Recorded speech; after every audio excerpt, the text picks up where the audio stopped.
Yogi Ramsuratkumar, Yogi Ramsuratkumar, Yogi Ramsuratkumar, Jai Guru Jai.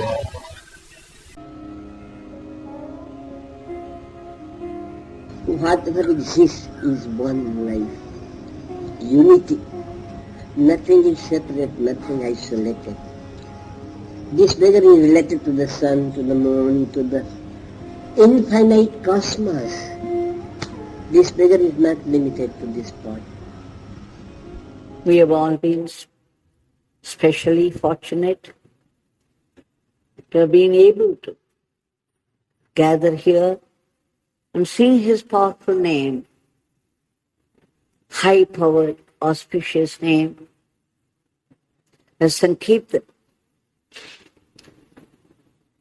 and offer it as Nama lotuses at his lotus feet. As we continue the day, let's keep offering our actions as well as seva lotuses at his feet. Now we all know that our Bhagawan had said that chanting the name is prayer, chanting the name is surrender, and chanting the name is samadhi. Now we shall go through a particular conversation between a devotee and Swami Ramdas of Ananda Ashram, our Bhagawan's Guru. Now, this lady was complaining to him about something that happened against her will and was expressing her anxiety. He listened to her. Swami Ramdas listened to her with a cool indifference and said, "Why do you worry over the matter? God's will is supreme. All things happen as He wills, and at the time determined by Him." The lady retorted immediately, "How can you say so? Do you mean to say that the human effort has no value?" Then Swami Ramdas said, "Human effort is necessary only to learn that human effort as such is useless, and God's will alone is the real power that controls and brings about all events. When you realize this truth, human effort ceases and divine will starts to work in you. And then you do all things in the freedom of the soul, liberated from care, fear, and sorrow. This is the real life to be attained. So leave all things to the Lord by complete surrender to Him." This is from Swami Ramdas in the vision of God. I'll read this again. The lady was complaining about something and expressed her anxiety over it, to which Swami Ramdas said, "Why do you worry?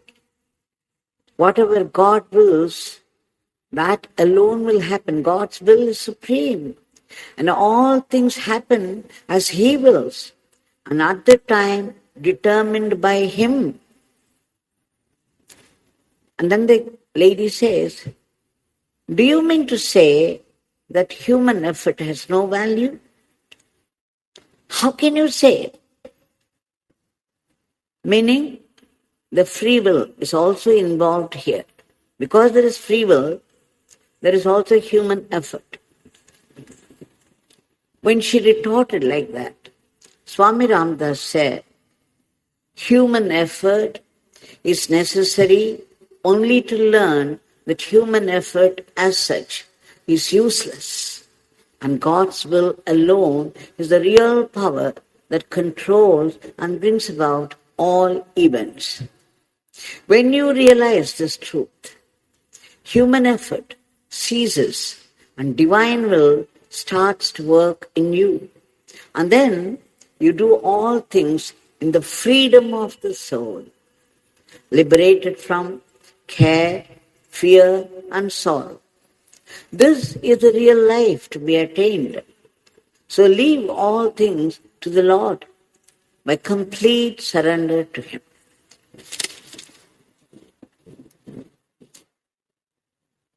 So we have been going through this particular statement in different language as expressed by our Bhagawan, Yogi Ramsuratkumar, that everything happens by God's will, God's sankalpa. Whatever happens, happens by His will. And whatever happens is grace. Now that's the next step. To be able to look upon whatever happens as grace is still a higher step.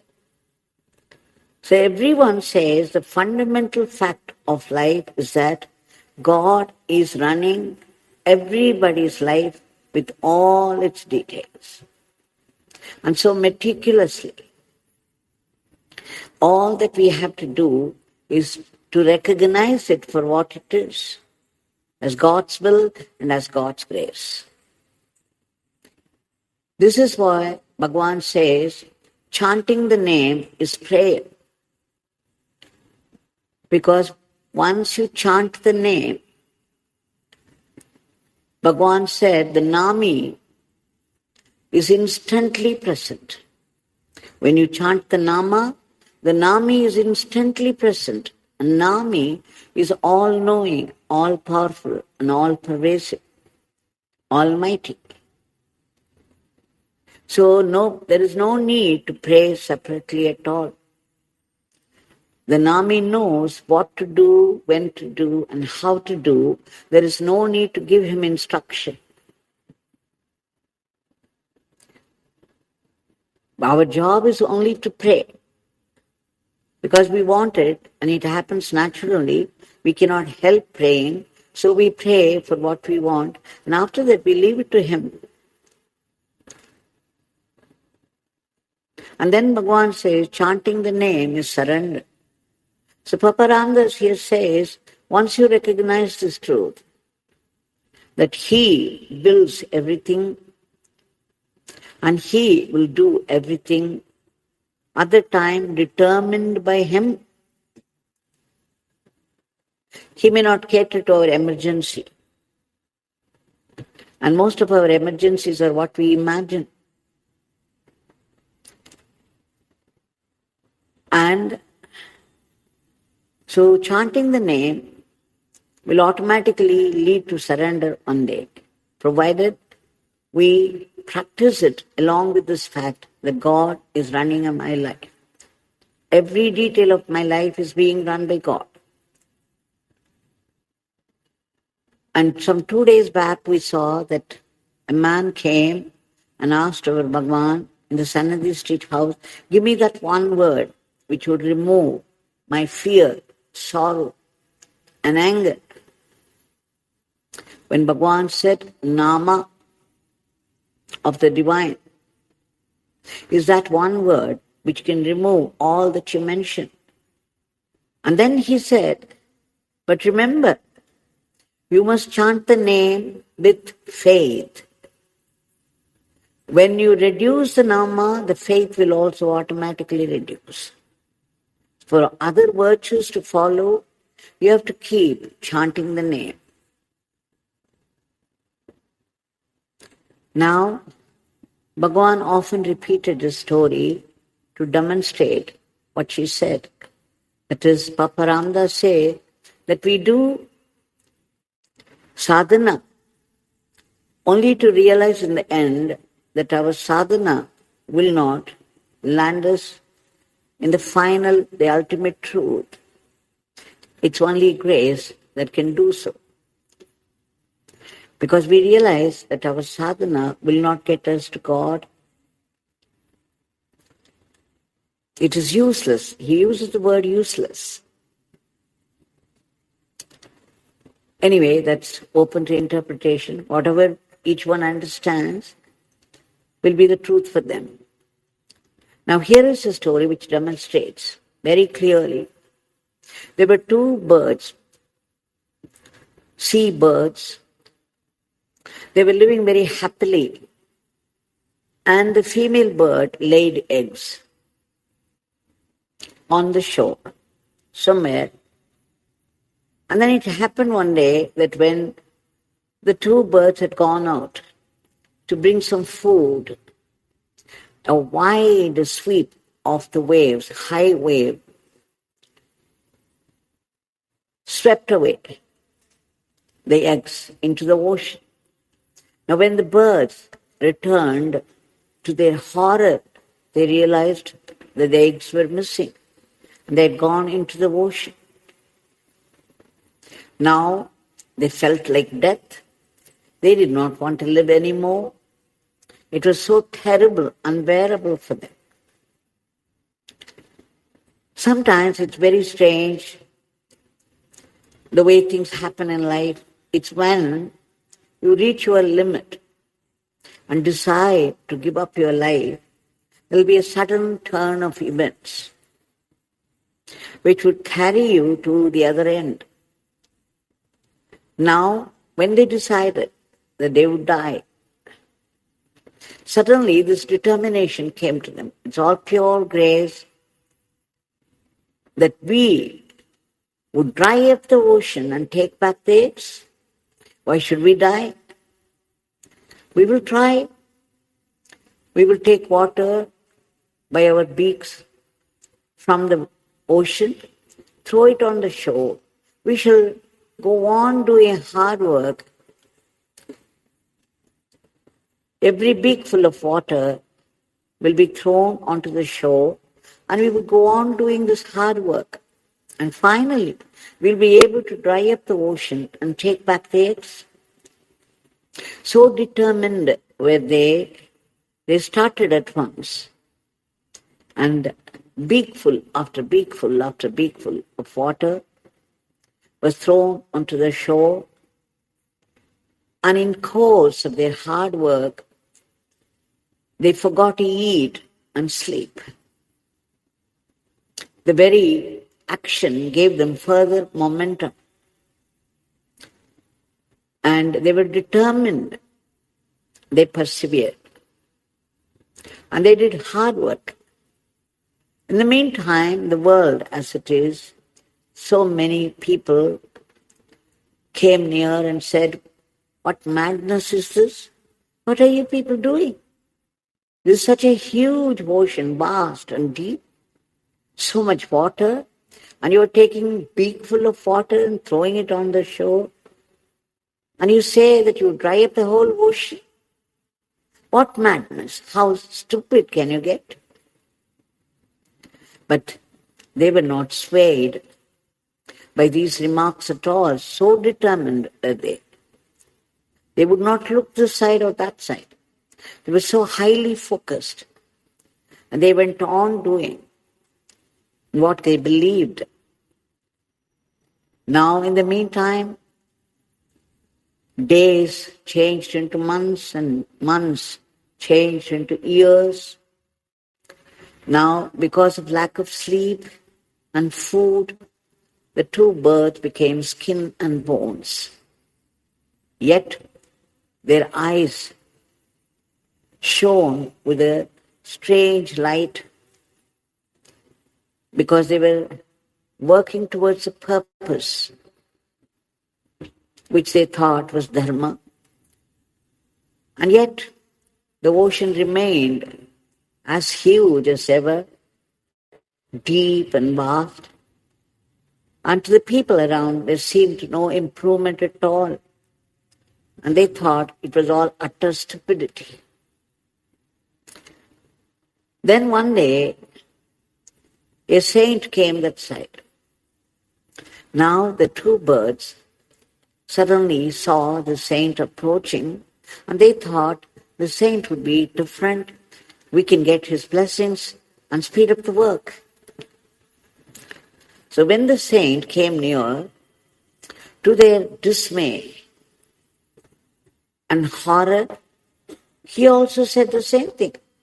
Oh, my dear birds, why are you doing this? Can't you see how useless it is? Your effort is useless. Your effort cannot get you to the purpose for which you are working. Stop this moment. This is utter stupidity. Now, the two birds did not expect this from him. They got wild. They said, go away. We don't want your blessings. We don't need them. We are determined. We would do and die in the process if we have to. We would not stop our effort. And then they went away and they started their work. Now the saint smiled, and then he stretched out his hand into the ocean and brought out the eggs. To the ecstasy of the birds. They were ecstatic. And then they understood that he was divine and that he had come to test them. And he was deeply touched by their effort. So, finally, it was grace that completed the task. So this is a very good story which tells us chanting the name is human effort, yes. But then, if we are so determined and focused and persevere towards God, by chanting and chanting and chanting, just as Papa Ramdas did, then it invokes huge grace. And the grace would complete the task. In this sense, our human efforts will not take us to the ultimate truth, but they invoke a huge grace in the heart of the divine, and the divine grace completes it. So it looks like human effort, the self-effort, and grace together would land us in the divine.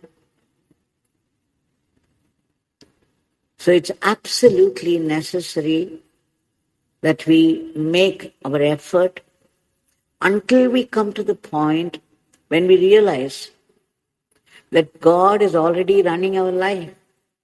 Every detail, just as Bhagawan wrote, whatever is meant to happen will happen no matter what. Whatever is not meant to happen will not happen no matter what.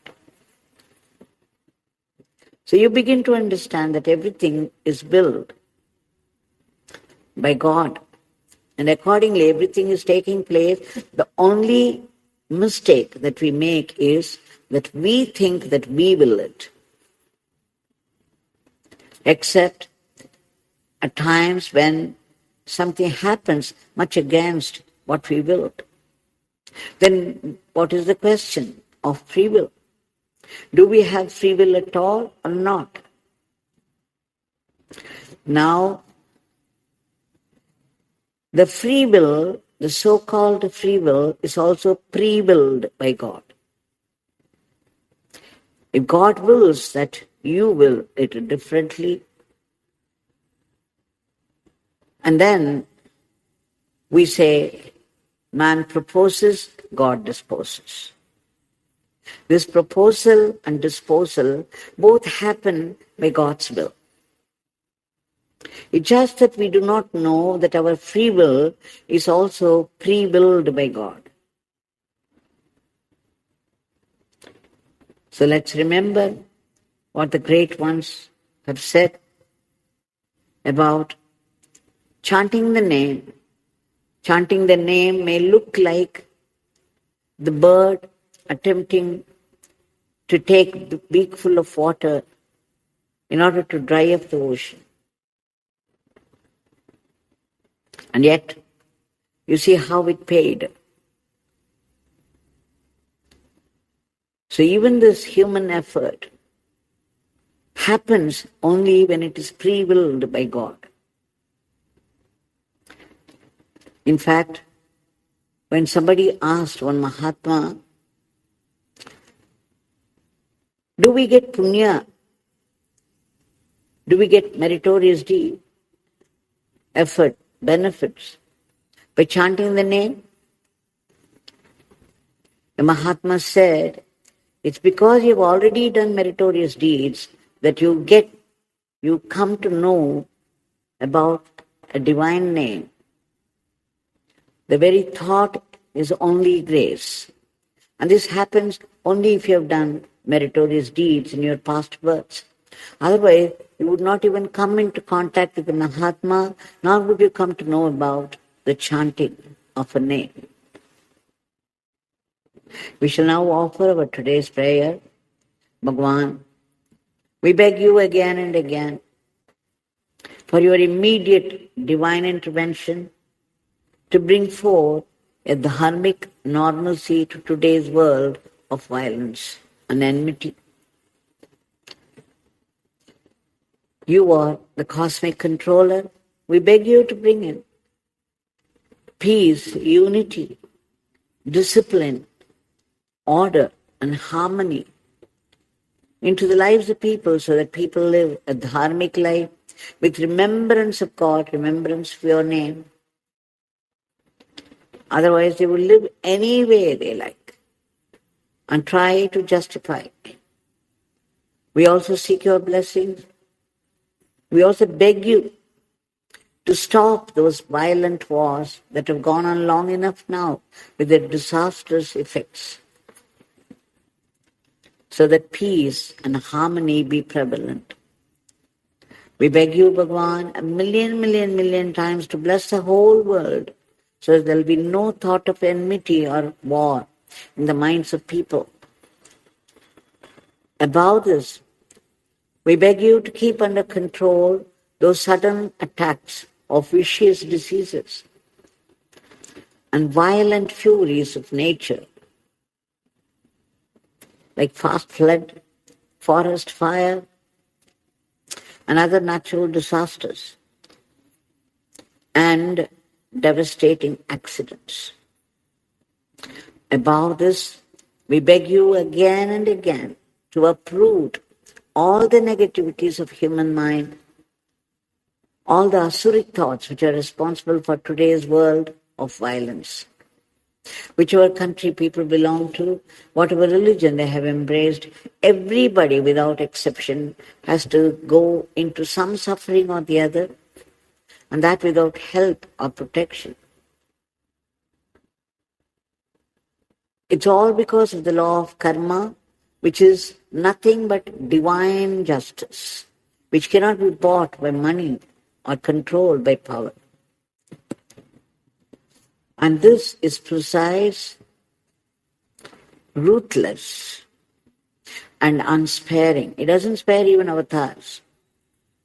But then, God Himself has given us another boon, the boon of causeless grace. So let's appeal to the compassion and generosity of God and pray that His grace should reach out to all the people who are suffering, who are in deep agony because of some suffering or the other, to be free from that and be lifted to a higher plane. We also beg you, Bhagawan, to protect all those unselfish people who are slogging for the welfare of the others from unnecessary, unworthy, unhealthy remarks of criticism and aspersion. We beg you again to promote the economy of the country and its growth in varied fields of activities, so that India would reach that high status of world teacher to conduct the whole world in the path of Dharma. We also pray to you in all earnestness and sincerity for ceaseless and joyful chanting of your name. It should be joyful. It will be joyful after sufficient effort. And of course, unbroken remembrance of your leelas and teachings, so that we assimilate and turn it into Atma Shakti. Bhagawan, please bless us all to be only sattvic instruments in your hands and not rakshasic. Please bless our everyday life so that we run it as an offering to you and not be caught by the snares of Maya. We also seek that ultimate state of being, the state of bliss and peace, the state of pure awareness of yours. But then we know that our minds have to be purified, but right now they are clouded by the latent tendencies of our past karma and worldly desires, because of which it comes under sudden attacks of vicious fear, anger, jealousy, vengeance, passion, and sorrow. And we pour out words of fiery abuse on people, little knowing that it's going to come back to us one day, sometimes with vengeance. We also compare ourselves with other people despite all the blessings we have already received. The very fact that we are able to see, we are able to hear, we are able to breathe well, we are able to speak at all, we are able to walk freely without any knee pain or the foot swelling. All that is a great blessing, and that Bhagawan gives without charging us anything at all for that. We don't get any bill from God for our health. But then we compare ourselves with other people and catch hold of something that we think we lack in, and then we blow it out of all proportion only to land in depression and medicine lifelong.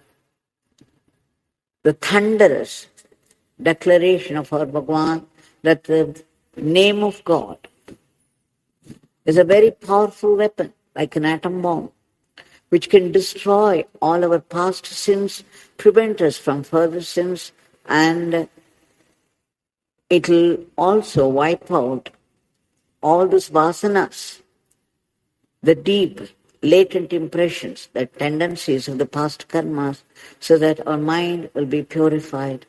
We take refuge in your powerful name and seek your blessings for our early purification. Wherever we live, whatever work falls into our hand, we know it's all your work, and we should be able to do it in the spirit of service, and that joyfully, without any unhealthy competition or jealousy, so that every action will turn into Atma Shakti.